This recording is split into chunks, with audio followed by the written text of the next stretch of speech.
पूर्णमद पूर्णमिदं पूर्णात् पूर्णमुदच्यते पूर्णस्य पूर्णमादाय पूर्णमेवावशिष्यते।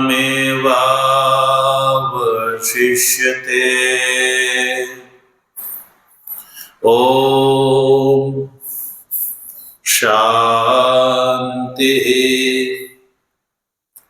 शांति शांति। शंकरं शंकराचार्यं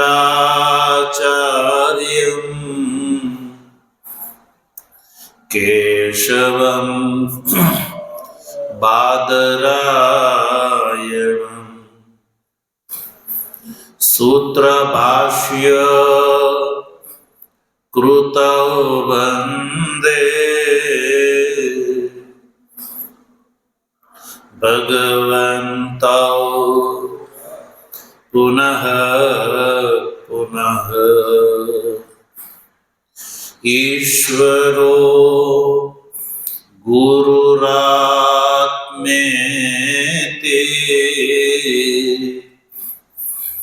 मूर्तिभेद विभागिने व्योमवद् व्याप्तदेहाय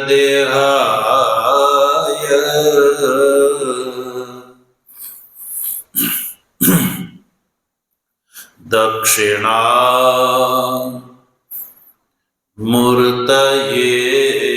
नमः। ओम शांति शांति शांति।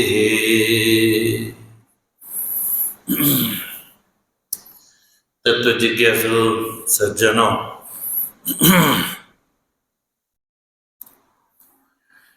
भगवत कृपाथी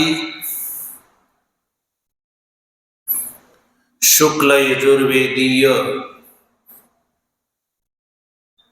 काण्व शाखानी ईशावास्य उपनिषदना शांकर भाष्य सहित विचार क्रमानुसार गई काले આપણે 11મા શ્લોક ની ચર્ચા કરી રહ્યા હતા। આ શ્લોકમાં ભગવતી શ્રુતિ વિદ્યા અને અવિદ્યાનું સહકૃત અનુષ્ઠાન કરવાનું વિધાન કરે છે અને એનું વિશિષ્ટ ફળ બતાવે છે।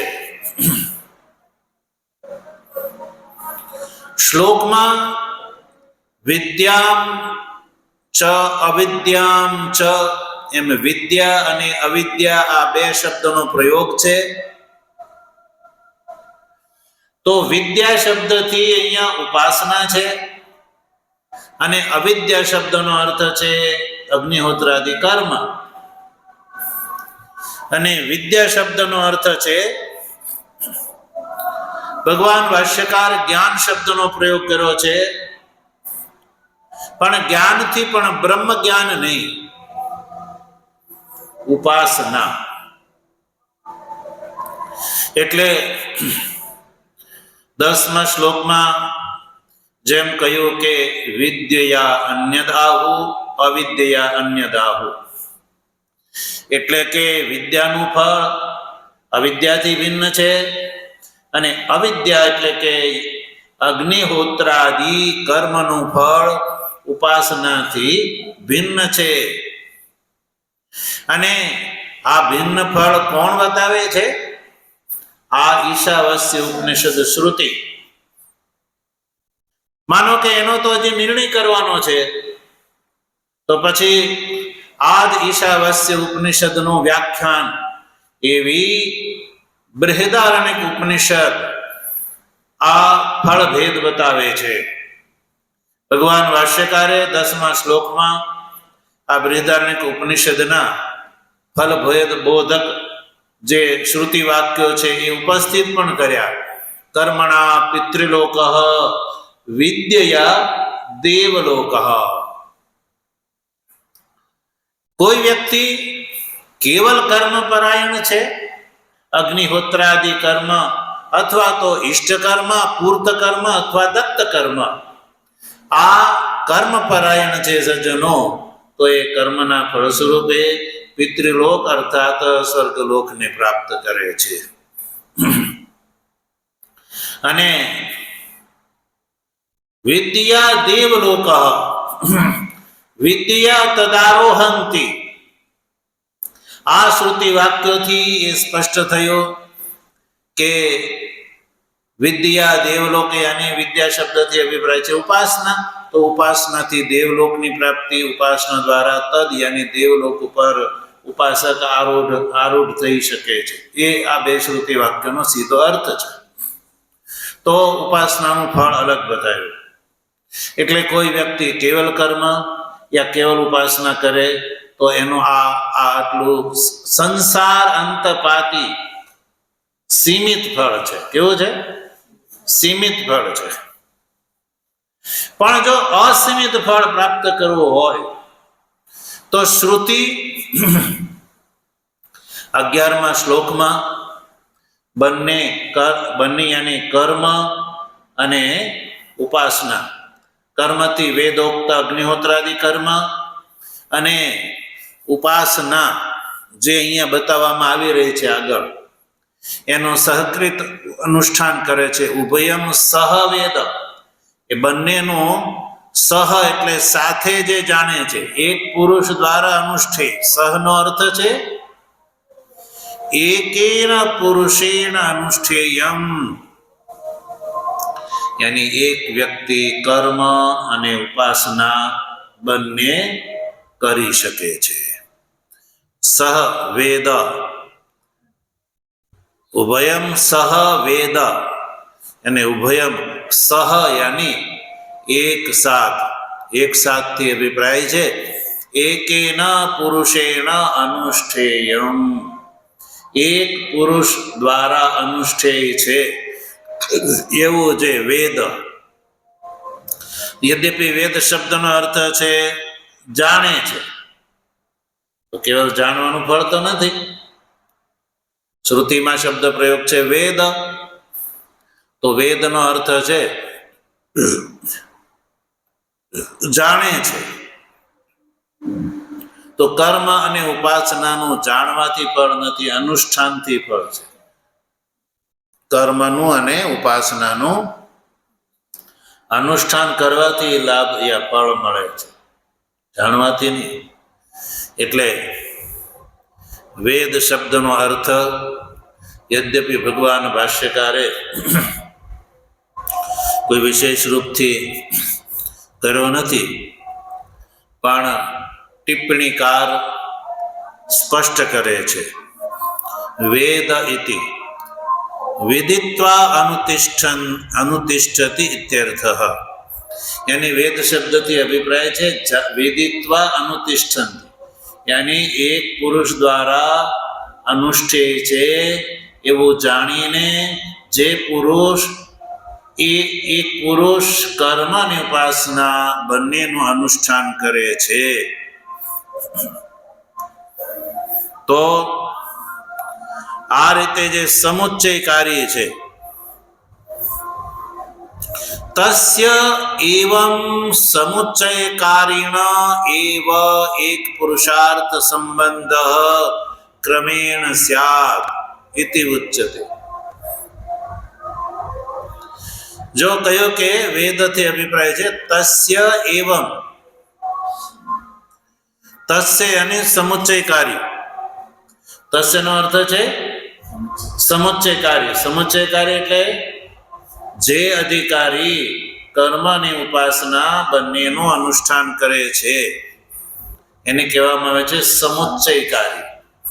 તો તસ્ય એવં સમુચ્ચયકારીણ એવ એક પુરુષાર્થ સંબંધ. તો સમુચ્ચયકારીને માટે એક પુરુષાર્થની સાથે સંબંધ છે બંનેનો એ ક્રમથી બતાવે છે. ક્રમેણ એક પુરુષાર્થ સંબંધ સ્યાત. તો ક્રમથી એટલે કે કર્મ અને ઉપાસનાથી એક પુરુષાર્થની પ્રાપ્તિ, જુદા જુદા પુરુષાર્થની નહીં પણ એક પુરુષાર્થની સાથે સંબંધ છે બંનેનો. સમુચ્ચયકારીણ સમુચ્ચયકારીણ એવ એક પુરુષાર્થ સંબંધ ક્રમેણ સ્યાત. તો સમુચ્ચયકારીને માટે એ બંને એટલે કે કર્મ અને ઉપાસનાનો એક પુરુષાર્થની સાથે સંબંધ થઈ જાય એટલે બંનેથી એક પુરુષાર્થની પ્રાપ્તિ થાય છે સમુચ્ચયકારીને માટે. એટલે એક વ્યક્તિ કર્મ અને ઉપાસના બંનેનું અનુષ્ઠાન કરે છે તો એને એક વિશિષ્ટ એક પુરુષાર્થ એક ફળની પ્રાપ્તિ થાય છે. જો એક પુરુષાર્થ સંબંધિત એક પુરુષાર્થો દેવાત્મ ભાવાખ્યમ અમૃતમ તત્પ્રાપ્તિ. એક પુરુષાર્થ યાની પુરુષ અર્થતે પ્રાર્થતે તે પુરુષાર્થ લાભ. પુરુષાર્થનો અર્થ છે લાભ. એક લાભ પ્રાપ્ત થાય છે. જુદા જુદા અનુષ્ઠાન કરવા વાળાને જુદો જુદો લાભ પ્રાપ્ત થતો હતો, પણ જે વ્યક્તિ આ કર્મ અને ઉપાસનાને એક પુરુષ દ્વારા અનુષ્ઠે છે એવું જે જાણે છે તો એને વિશિષ્ટ ફળની પ્રાપ્તિ થાય છે. એક પુરુષાર્થ યાની દેવાત્મ ભાવાખ્ય અમૃતની પ્રાપ્તિ. દેવતાત્મ ભાવની પ્રાપ્તિ અર્થાત કે અમૃતત્વની પ્રાપ્તિ રૂપ વિશિષ્ટ ફળ ભગવતી શ્રુતિ સમુચ્ચયકારીને માટે બતાવે છે.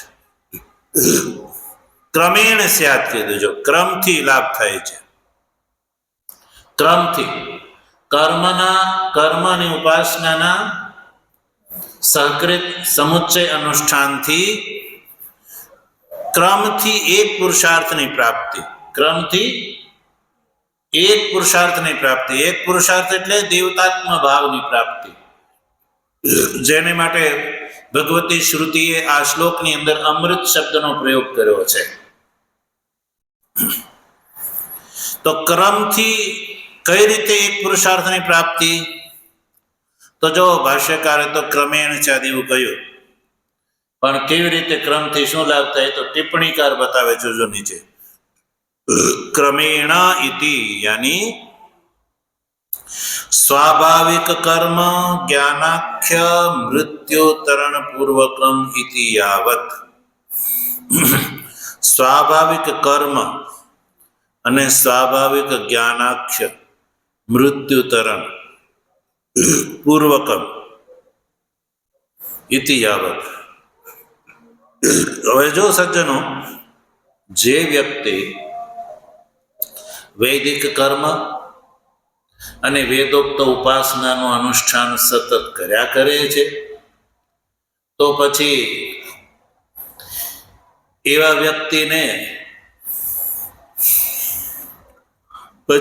વ્યક્તિથી સ્વાભાવિક કર્મ અને સ્વાભાવિક ઉપાસના માટે સમય રહેતો નથી, એના માટે અનનુષ્ઠિત થઈ જાય છે. તો ભાઈ સ્વાભાવિક કર્મ અને સ્વાભાવિક ઉપાસના જે છે ને એ મૃત્યુ છે. શું છે? મૃત્યુ છે. સ્વાભાવિક કર્મ અને સ્વાભાવિક ઉપાસના છે એ મૃત્યુ છે. જો કર્મના બે પ્રકાર વર્તમાન કાળમાં આપણે જોઈએ છે, ચારે બાજુ કર્મ અને ઉપાસનાની વાતો થતી હોય છે, પણ એ સ્વાભાવિક છે કે વેદોક્ત છે? સ્વાભાવિક એટલે કે મનને ગમે એ રીતે કરવી, એને કહેવામાં આવે સ્વાભાવિક. અને વેદમાં કયા પ્રમાણે કરવી એને કહેવામાં આવે વેદોક્ત.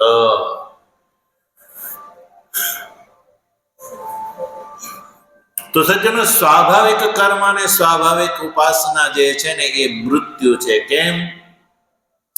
કારણ કે એનું કોઈ ફળ નથી હોતું. સ્વાભાવિક એટલે સ્વભાવ અનુસાર કરવામાં આવેલા કર્મ, અને સ્વભાવ અનુસાર કરવામાં આવેલી ઉપાસના એ તો નિષ્ફળ છે. એટલે નિષ્ફળ એનું ફળ શું હોય છે સજ્જનો? મૃત્યુ. તો જે વેદોક્ત કર્મ અને ઉપાસના સમુચ્ચિત ઉપાસના કરે છે એવા સમુચ્ચયકારી આ જે સ્વાભાવિક કર્મ જ્ઞાનાખ્ય મૃત્યુ જે છે એને તરી જાય છે. એ મૃત્યુને તરી જાય છે. એટલે કે એને એના જીવનમાં સ્વાભાવિક કર્મ અને સ્વાભાવિક ઉપાસના એ નથી થતી. એ તો વેદોક્ત કર્મ અને વેદોક્ત ઉપાસના કરે છે.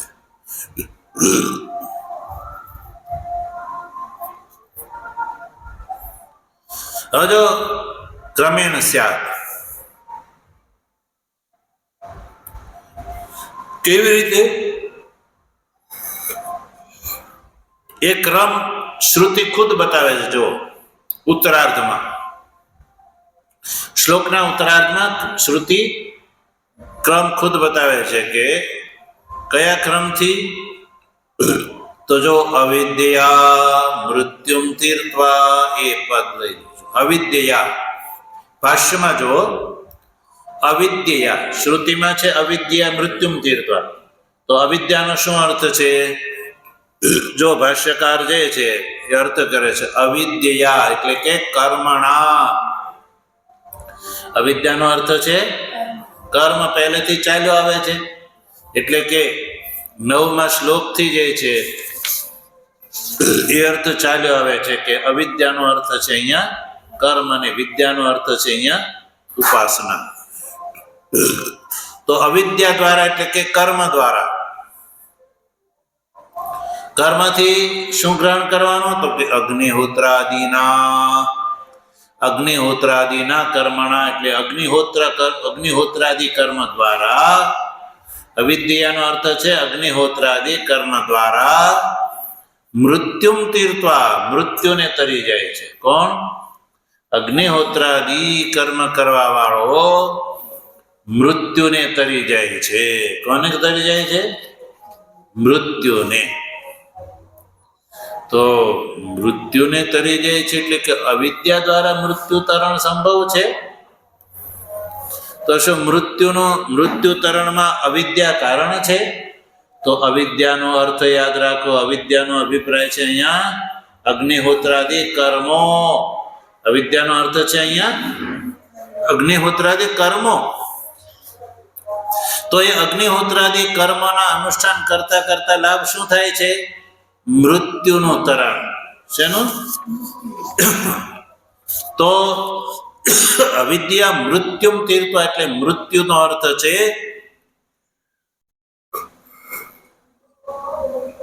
સ્વાભાવિક કર્મ અને સ્વાભાવિક જ્ઞાન. અહીંયા મૃત્યુ પદથી ગ્રાહ્ય છે.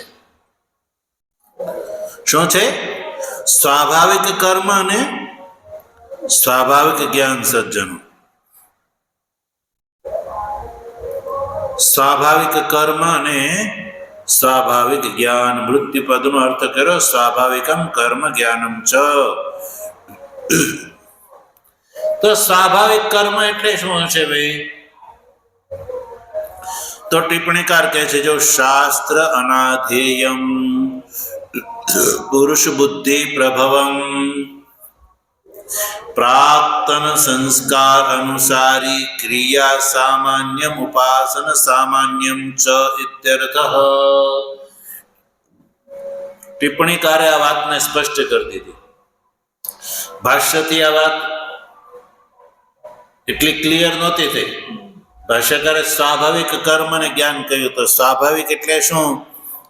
તો કે જે શાસ્ત્ર દ્વારા અનાધેય, શાસ્ત્રમાં જેનો ઉલ્લેખ નથી, અને પુરુષ બુદ્ધિ પ્રભવમ છે, પુરુષ પુરુષની બુદ્ધિથી ચલાવેલા છે, અથવા પ્રાપ્ત સંસ્કાર અનુસારી ક્રિયા સામાન્ય, પૂર્વના સંસ્કાર અનુસાર જે ક્રિયા સામાન્ય છે એ ઉપાસના સામાન્ય. ક્રિયા સામાન્ય અને ઉપાસના સામાન્ય. પૂર્વકૃત સંસ્કાર અનુસાર કર્મ અને પૂર્વકૃત સંસ્કાર અનુસાર ઉપાસના. એટલે ક્રિયા સામાન્ય અને ઉપાસન સામાન્ય છે.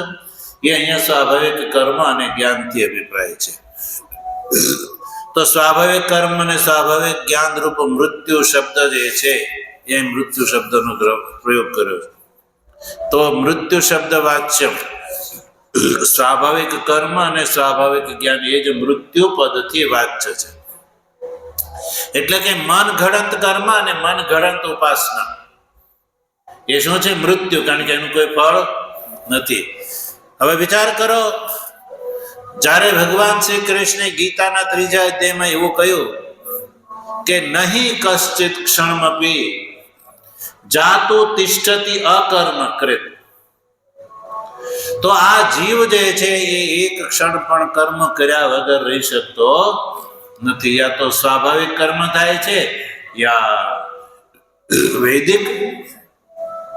તો સજ્જનો જેને વેદોક્ત સંસ્કાર નથી તો એ શું કરશે? સ્વાભાવિક કર્મ કરશે. તો સ્વાભાવિક કર્મ એ ક્યાં લઈએ છે? મૃત્યુ. એનો ફળ કે મોક્ષ થોડો થવાનો છે. હવે જેને વેદોક્ત કર્મ કરવા જેવા સંસ્કાર છે એ શું કરશે? વેદોક્ત કર્મને ઉપાસના કરશે. તો પછી વેદોક્ત કર્મ અને વેદોક્ત ઉપાસનાના અનુષ્ઠાનના ફળ સ્વરૂપે પછી એને સ્વાભાવિક કર્મ અને સ્વાભાવિક ઉપાસના કરવાનો સમય રહે સજ્જનો? નહીં રહે. એ તો સવારે ઉઠતાથી લઈને સાંજ સુધી અને પક્ષ, માસ, ઋતુ, અયન અને સંવત્સર સુધી એ પ્રત્યેક ક્ષણ જે છે એ સ્વાભાવિક કર્મ અને જ્ઞાનનો પરિત્યાગ કરી અને એ શાસ્ત્ર દ્વારા પ્રવર્તિત કર્મ અને ઉપાસના સજ્જનો કર્યા કરે છે. તો પછી એની પાસે સ્વાભાવિક કર્મનો સમય રહેતો નથી. એને દ્રઢતર બુદ્ધિ છે કે વેદોક્ત કર્મ અને ઉપાસના જ ફલદાયી છે, સ્વાભાવિક કર્મ અને સ્વાભાવિક જ્ઞાન ફલદાયી નથી. એટલે સ્વાભાવિક કર્મ અને સ્વાભાવિક જ્ઞાન જે છે નિષ્ફળ છે. એટલે એ મૃત્યુ બરાબર છે. કેવો છે? મૃત્યુ બરાબર. એટલે મૃત્યુ શબ્દ વાચ્ય છે. તો સજ્જનો, યદ્યપી મૃત્યુ શબ્દનો અર્થ જે છે એ યમાદિની માટે પ્રયોગ થાય છે, મારકને માટે પ્રયોગ થાય છે. મૃત્યુ એટલે શરીર છૂટી જવું એને કહેવામાં આવે મૃત્યુ. તો મૃત્યુ શબ્દનો પ્રયોગ સ્વાભાવિક કર્મ અને જ્ઞાનને માટે ક્યાંય જોવા મળતો નથી. મૃત્યુ શબ્દનો પ્રયોગ તો મારકને માટે થાય છે, યા યમાદિને માટે શબ્દ પ્રયોગ થાય છે, એના માટે પ્રસિદ્ધ છે. તો કોઈ કઈ રીતે કતો કુથ અન્યથા વ્યાખ્યાય છે? જે મૃત્યુ શબ્દનો જે સુપ્રસિદ્ધ જે અર્થ ન લઈને બીજો અર્થ કેમ લીધો ભાઈ? તો કહ્યું કે મૃત્યુ શબ્દ વાચ્યમ ઉભયમ. મૃત્યુ શબ્દ વાચ્ય બંને છે, કર્મ, સ્વાભાવિક કર્મ અને સ્વાભાવિક જ્ઞાન. જો ટિપ્પણીકાર શું કહે છે? સાવા એશા દેવતા પ્રાણાખ્યા એતાસામ દેવતાનામ ભાગાદીનામ પાપમાનમ મૃત્યુમ અપહત્ય યત્ર આસામ દિશામ અંતઃ શાસ્ત્રી જ્ઞાનાદિ સંસ્કૃત જન અધિષ્ઠિત મધ્ય દેશા આર્યાવર્ત પુણ્ય ભૂમિર મધ્યમ વિંધ્ય હિમાગમયો અતિરિક્તો દેશો દિશામ અંતઃ તદ્ગમયાંચકાર ઇત્યાદિ શ્રુતૌ આદિના અસતો મા સદ્ગમયતિ મંત્ર વ્યાખ્યાન ભૂતા શ્રુતિર ગૃહ્યતે તત્ર હિ મૃત્યુર્વા અસત ઇતિ અસત શબ્દિતમ સ્વાભાવિકમ જ્ઞાનમ કર્મ ચ મૃત્યુત્વેન વ્યાખ્યાયતે ઇતિ. સ્વાભાવિક જ્ઞાન કર્મણિ એવ પાપ્મપદેન પરામૃશ્ય તયોર મૃત્યુત્વ વ્યપદેશાત તે એવ અત્ર મૃત્યુત્વેન વિવક્ષ્યતે તયોઃ મરણશાલે સંસાર હેતુત્વેન મારકત્વ અનુગમાત કર્મણા મૃત્યુંતરતરણ અયોગ્ય ચ ઇતિ ભાવઃ. બૃહદારણ્યક ઉપનિષદમાં પણ સ્વાભાવિક કર્મ અને સ્વાભાવિક જ્ઞાન માટે મૃત્યુ શબ્દનો પ્રયોગ જોવા મળે છે સજ્જનો. એટલે મૃત્યુ શબ્દ વાચ્યમ ઉભયમ, મૃત્યુ શબ્દના વાચ્ય બંને એટલે કે સ્વાભાવિક કર્મ અને સ્વાભાવિક જ્ઞાન એને તીર્ત્વા એટલે તરી જાય છે. કોણ? શાસ્ત્રીય કર્મ અને ઉપાસના કરવા વાળો સ્વાભાવિક એટલે કર્મ અને સ્વાભાવિક જ્ઞાનને તરી જાય છે. એટલે કે એનાથી થતા જ નથી,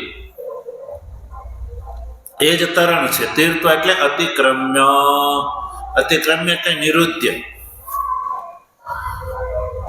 તો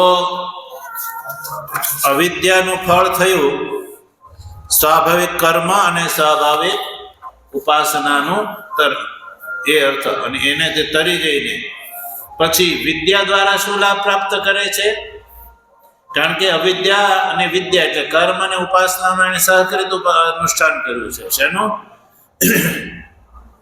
જે અધિકારી કર્મ અને ઉપાસના, વેદોક્ત કર્મ અને વેદોક્ત ઉપાસનાનું જેને સહકૃત અનુષ્ઠાન કર્યું છે, એ અવિદ્યા એટલે કે કર્મ દ્વારા સ્વાભાવિક કર્મ અને સ્વાભાવિક ઉપાસનાને તરી જાય છે. અને એને વિદ્યાનો એટલે કે ઉપાસના પણ કરી છે. વેદોક્ત ઉપાસના, તો ઉપાસનાનું ફળ શું છે? વિદ્યા અમૃતમ અશ્નુતે. વિદ્યા એટલે કે દેવતા જ્ઞાની ન, દેવતાનું જ્ઞાન હોવું એને કહેવામાં આવે છે ઉપાસના. તો દેવતા જ્ઞાની ન અમૃતમ અશ્નુતે. શું? અમૃત, અમૃત એટલે દેવતાત્મ ભાવમ અશ્નુતે. અમૃતનો અર્થ છે દેવતાત્મ ભાવ. વિદ્યા અમૃતમ અશ્નુતે એટલે કે દેવતા જ્ઞાન દ્વારા અમૃતમ એટલે દેવતાત્મ ભાવની પ્રાપ્તિ કરી લે છે. તો દેવતાત્મ ભાવ યાની હિરણ્ય ગર્ભ ભાવાપત્તિ સજ્જનો. દેવતાત્મ ભાવનો અર્થ છે હિરણ્ય ગર્ભ.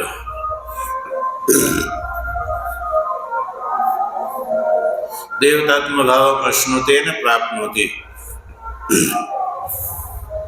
જો આગળ કહ્યું કે તદ હિ અમૃતમ ઉચ્યતે યત દેવતાત્મ ગમનમ. દેવતાત્મ ગમનમ એટલે દેવતાત્મ ભાવની પ્રાપ્તિ કરવી, એને જ અમૃતત્વ કહેવામાં આવે છે. એને જ અમૃત કહેવામાં આવે છે. એટલે કે દેવતાત્મ ભાવની પ્રાપ્તિ એટલે અધ્યાત્મ પરિચ્છેદનો પરિત્યાગ અને દેવતાત્મ ભાવ અધિદેવત ભાવની પ્રાપ્તિ.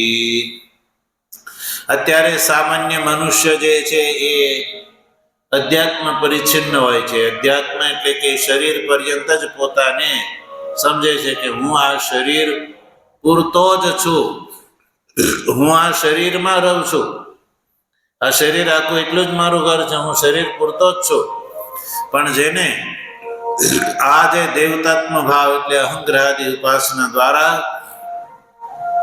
દેવતાત્મ ભાવ પ્રાપ્ત થઈ જાય છે, સર્વાત્મ ભાવને પ્રાપ્ત કરે છે. એટલે કે હિરણ્ય ગર્ભ ભાવને પ્રાપ્ત કરે છે. અશ્નુતે પ્રાપ્નોતિ તદ હિ અમૃતમ ઉચ્યતે. દેવતાત્મ ભાવની પ્રાપ્તિ થઈ એનું જ નામ સજ્જનો અમૃતમ છે. કારણ કે અમૃત જે છે એ સામાન્ય તો પિયુષ અપર પર્યાય છે. તો આ જે વસ્તુ છે એનો વિશેષ આપણે ઉલ્લેખ અને અર્થ ભગવાનની કૃપા છે તો આગળ કરીશું. ઓમ વસુદેવ સુતમ દેવમ કંસ ચાણૂરમર્દનમ દેવકી પરમાનંદ कृष्णं वन्दे जगद्गुरु मूकं करोति वाचालं पंगुं लंघयते गिरिं यत् कृपा तमहं वन्दे परमानन्दमाधवम्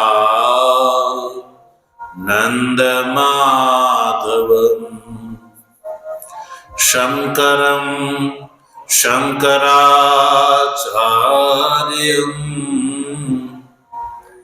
केशवं बादरायणम्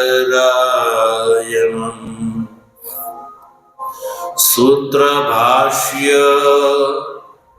कृतौ वन्दे भगवन्तौ पुनः पुनः ईश्वरो गुरुरात्मेति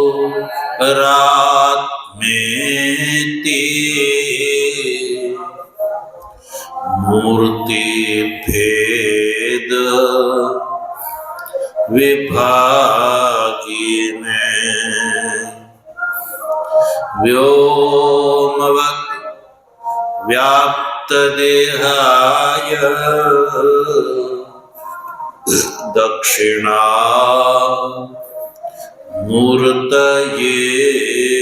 नमः। ओम शांति शांति शांति। सद्गुरु